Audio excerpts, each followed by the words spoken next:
Hello दोस्तों। तो आज हमारा टॉपिक जो है वो निश्चित समाकलन का है। तो देखिए, मैं निश्चित समाकलन के पहले जो है प्रॉपर्टी बता देता हूँ, इसके बाद क्वेश्चन पर बढ़ता हूँ। ठीक है, प्रॉपर्टी 2 4 5 5 6 हैं, तो उनको पढ़ने के बाद हम क्वेश्चन सॉल्व करेंगे। इसके बाद ये चैप्टर समाप्त हो जाएगा और मैं इसमें से इम्पोर्टेंट क्वेश्चन करा दूँगा। इसके बाद हम नेक्स्ट चैप्टर पर बढ़ जाएंगे। ठीक है, अब मैं चैप्टर वाइज नहीं कराऊंगा। अब जो है अनसॉल्व्ड, अनसॉल्व्ड के जो इम्पोर्टेंट क्वेश्चन है उसमें से अब मैं करा दूंगा। ठीक है, तो अगर आपको भी आपके पास भी अगर अनसॉल्व्ड है, आप क्वेश्चन सॉल्व कर रहे हैं, प्रैक्टिस कर रहे हैं, तो आप क्वेश्चन भेज सकते हैं मेरे पास, मैं उसका सोल्यूशन जो है प्रोवाइड कर दूंगा। ठीक है, बाकी आप प्रैक्टिस करते रहिए भाई, एग्जाम ज़्यादा दूर नहीं है। तो देखिए, पहला हमारा जो प्रॉपर्टी है वो इंटीग्रेशन लिमिट ए से बी है और एफ एक्स डी एक्स बराबर integration A B F T और डी टी। ठीक है, तो इसका यूज हम जब क्वेश्चन में करेंगे तो ये समझ में आ जाएगा। ठीक है, एक्स की जगह पर हमने टी रख दिया है तो ये ऐसे चेंज हो सकता है। दूसरी प्रॉपर्टी है हमारी ए से बी लिमिट है और एफ एक्स कोई फंक्शन है और डी एक्स बराबर क्या हो जाएगा, ये माइनस और इंटीग्रेशन लिमिट हो जाएगा बी से ए और फंक्शन वही है सेम टू सेम। यानी अगर कोई फंक्शन दिया है तो हम जो है उसको ऐसा रख सकते हैं, उसकी लिमिट जो हम चेंज कर देंगे और माइनस बाहर कर लेंगे। ओके, तो तीसरी प्रॉपर्टी है हमारी इंटीग्रेशन है, लिमिट ए से बी है, फंक्शन हमारा एफ एक्स ही है और डी एक्स है। ठीक है, राइटिंग थोड़ा कम ठीक है, बाकी ठीक ही है। देखिए, ए से सी लिमिट है हमारी और एफ एक्स और यहाँ से डी एक्स प्लस और लिमिट हम लगा देंगे सी से बी तक। ठीक है, और यहाँ से एफ एक्स और डी एक्स। ये प्रॉपर्टी नंबर 3 है, इसका यूज हम क्वेश्चन में करेंगे तो आपको समझ में आ जाएगा। ठीक है, और चौथी प्रॉपर्टी है हमारी इंटीग्रेशन है, लिमिट ए से बी ही रहेगा और फंक्शन हमारा एफ एक्स है, डी एक्स बराबर लिमिट हमारा यहाँ इधर लग जाएगा ए से बी और फंक्शन हमारा F A plus B minus X और यहाँ से डी एक्स। ठीक है, ये हमारा 5 प्रॉपर्टी नंबर। ये प्रॉपर्टी नंबर 5, अगर लिमिट 0 से ए है, फंक्शन एफ एक्स है और यहाँ से डी एक्स बराबर क्या है 0 से ए और फंक्शन हमारा ए से माइनस एक्स है। ठीक है, और ये डी एक्स। अब प्रॉपर्टी नंबर 6 है, इंटीग्रेशन है, लिमिट हमारा ए से माइनस ए से ए तक है, फंक्शन एफ एक्स ही है और ये डी एक्स बराबर हो जाएगा। इसमें 2 कंडीशन है। ठीक है, एक तो हम इसको ऐसा रख सकते हैं, इंटीग्रेशन है, 2 बाहर है और 0 से ए है और फंक्शन हमारा एफ एक्स डी एक्स है और यहाँ पर 0। कंडीशन क्या है वो देख लीजिए। ठीक है, यदि हमारा जो फंक्शन है समफलन रहेगा, समफलन है, अगर हमारा फंक्शन समफलन है तो हम ये कंडीशन फॉलो करेंगे, अप्लाई करेंगे, और अगर विषम फंक्शन है तो हम ये कंडीशन अप्लाई करेंगे। ठीक है, क्वेश्चन आप सॉल्व करते रहेंगे तो उसमें आपको आसानी से समझ में आ जाएगा। ठीक है, तो अभी पहले प्रॉपर्टी देख लीजिए और इसको याद कर लीजिएगा। ठीक है, क्वेश्चन की प्रैक्टिस करेंगे तो अपने आप आ जाएगा। और हमारा नेक्स्ट जो 7 प्रॉपर्टी नंबर है वो 0 से 2a है, दुगुना है और फलन है हमारा एफ एक्स डी एक्स। और ये कंडीशन जो है हमारा क्या है, इसमें भी 2 कंडीशन लगेंगे। पहला है 2 बाहर है, 0 से ए फंक्शन मतलब लिमिट है और फंक्शन हमारा एफ एक्स डी एक्स है। कंडीशन क्या है, अगर फलन हमारा 2a माइनस एक्स और यहाँ से बराबर एफ एक्स आ जाए और इधर है 0 रहेगा। कंडीशन क्या है, यदि हमारा फंक्शन जो है उसको अंदर रखने पर हमारा माइनस आ जाए। ओके, अगर माइनस आ जाता है तो हम 0 रख देंगे डायरेक्ट, और अगर प्लस आता है तो इसको सॉल्व करेंगे रख के। ठीक है, ये तो प्रॉपर्टी 7 हो गई। तो 7 प्रॉपर्टी है, इनका आप स्क्रीनशॉट कर लीजिए आसानी से, और इसको लिख कर प्रैक्टिस कीजिए ताकि आपको याद भी हो जाए। तो इस पर एक क्वेश्चन सॉल्व करते हैं, इसके बाद आपको प्रॉपर्टी धीरे धीरे समझ में आ जाएगी। सबसे इम्पोर्टेंट क्वेश्चन, सबसे ज़्यादा पूछे गए, मतलब एग्जाम में सबसे ज़्यादा पूछा गया है, NCERT एग्जाम्पल भी है, सीधी सीधी बात बता दे रहा हूँ आप, तो वो NCERT का एग्जाम्पल है। ये मत समझिएगा कि क्वेश्चन मैंने आपको भकाया है, कि मतलब इम्पोर्टेंट क्वेश्चन है, ऐसा लगता है सबको, लेकिन है हालांकि इम्पोर्टेंट ही है, क्योंकि कई बार एग्जाम में पूछा भी गया है। तो मैं क्वेश्चन लिखता हूँ, एक सेकंड रुकिए। देखिए क्वेश्चन हमारा है, शायद आप सॉल्व भी किए होंगे। क्वेश्चन है, इंटीग्रेशन है -π/4 है, ओके, और लिमिट हमारा π/4। तो -π/4 से π/4 तक हमारा लिमिट है, और फंक्शन है sin 2x dx, ओके। ये हमारा मतलब फंक्शन है। तो इसको सॉल्व करना है, इम्पॉर्टेंट क्वेश्चन है, मैं कर दे रहा हूँ, ठीक है, कई बार एग्जाम में पूछा जा चुका है।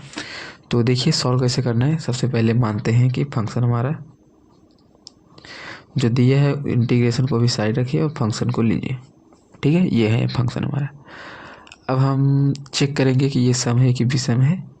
तो इसके लिए हमें क्या करना होगा, इसके अंदर हम माइनस मतलब पुट करेंगे, इसलिए अब देखते जाइए, f-x बराबर, जब माइनस हम अंदर रखेंगे तो भाई ये इतना आ जाएगा, और इसका करेंगे बाहर तो sin² ही बराबर फंक्शन। यानी अगर हम माइनस इधर अप्लाई करेंगे तो हमारा फंक्शन फिर भी जो है सम ही आएगा। तो इसलिए हम लिख देंगे कि फंक्शन हमारा जो है वो क्या है, एक समफलन है, ठीक है।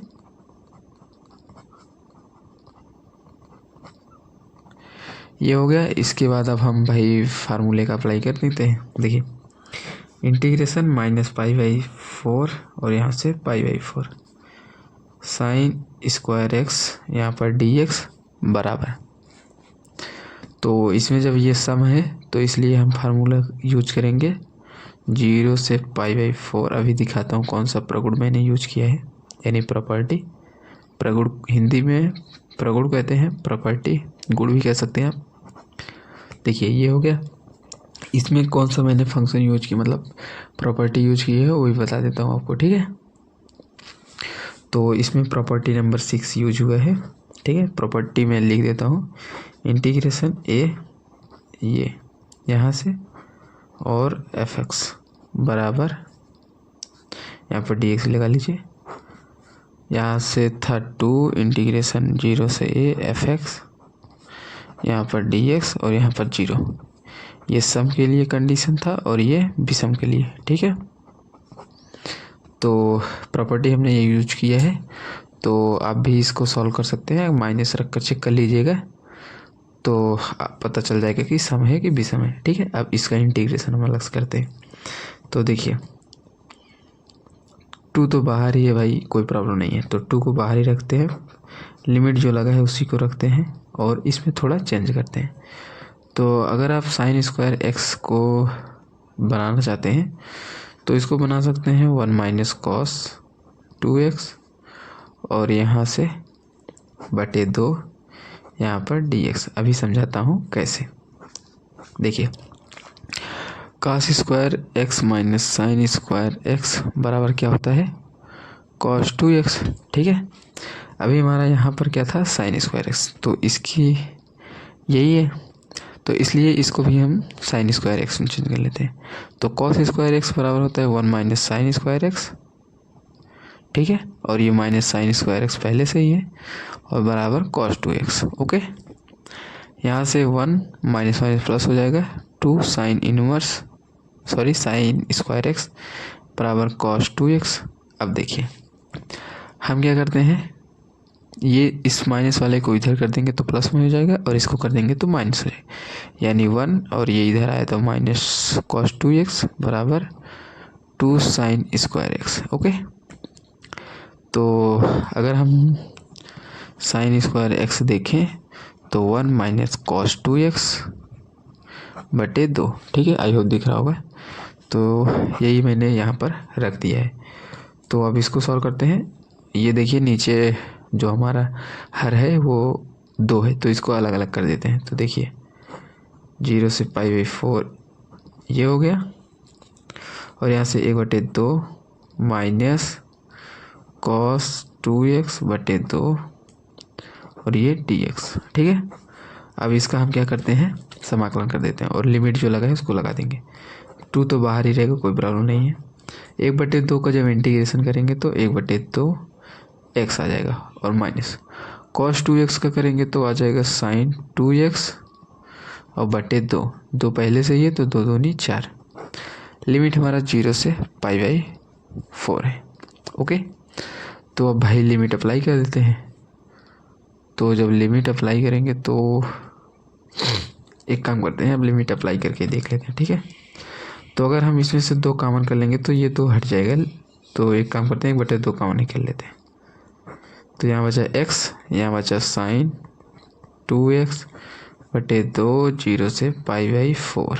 ओके, तो 2 से 2 खत्म हो गया। अब लिमिट अप्लाई करते हैं। देखिए सबसे पहले π/4 यहाँ कर देंगे, फिर माइनस यहाँ करेंगे π/4, तो 2 से 2 कट जाएगा तो π/2 आ जाएगा, साइन π/2। तो साइन 90 का मान 1/2 होता है, और 0 का कोई मतलब नहीं रहेगा, यहाँ 0 हो जाएगा, यहाँ 0 हो जाएगा तो ख़त्म हो जाएगा। तो यही आंसर हो जाएगा। तो ठीक है, आई होप समझ गए होंगे। अभी मैं इसको समझा के बताता हूँ। तो इसकी जगह पर जब हम 2 और यहाँ पर π/4 रखेंगे तो 2 से 4 कट जाएगा तो आ जाएगा साइन π/2। ठीक है, तो साइन π/2 का मान होता है 1, इसलिए मैंने 1/2 रख दिए। तो यही हमारा आंसर है। आई होप समझ गए होंगे। बहुत सिंपल क्वेश्चन था, लेकिन इम्पोर्टेंट है, एग्जाम में कई बार पूछा गया। ठीक है, तो मैंने आपको प्रॉपर्टी भी बता दी है सारा, कि कौन कौन सा प्रॉपर्टी हम यूज करके इन क्वेश्चन को सॉल्व कर सकते हैं। तो आई होप समझ गए होंगे। और हमारा जो नेक्स्ट वीडियो होगा उसमें केवल क्वेश्चन ही क्वेश्चन होंगे। ठीक है, क्योंकि इसके बाद मैंने सारे फार्मूले भी आपको बता दिए हैं और सारी प्रॉपर्टी भी मैंने बता दी है, मतलब निश्चित समाकलन के। तो अब केवल क्वेश्चन प्रैक्टिस बचा है। तो इसमें से लगभग 10 नहीं तो 8-10 क्वेश्चन में जो है इसमें से इम्पोर्टेंट क्वेश्चन कराऊंगा। ठीक है, जो कि बहुत ही इम्पोर्टेंट होंगे, मतलब लगभग 8 नंबर या 5-3 इन्हीं नंबरों में पूछा जाता है। तो इसलिए वीडियो को भाई ज़्यादा से ज़्यादा शेयर कीजिए अपने दोस्तों तक, और अगर वीडियो पसंद आए तो लाइक ज़रूर कीजिए। चैनल पर नए हैं तो चैनल को सब्सक्राइब कीजिए। ठीक है, बाकी मिलते हैं नेक्स्ट वीडियो में। आज के लिए इतना ही रखते हैं। ठीक है, छोटा वीडियो मुझे अपलोड करने में भी दिक्कत होती है, बड़ा हो जाता है, तो इसलिए मैं छोटा ही अब रखूँगा। ठीक है, हो सकेगा तो एक वीडियो में एक ही क्वेश्चन होगा, क्योंकि भाई अपलोड करने में प्रॉब्लम होती है। नेट थोड़ा स्लो चल रहा है, मेरी मोबाइल ठीक नहीं है इसलिए। बाकी देखते हैं, जैसा होगा वैसा मैं करूँगा। ओके, बाकी क्वेश्चन भाई सॉल्व कराना तो है ही, आप भी करते रहिए।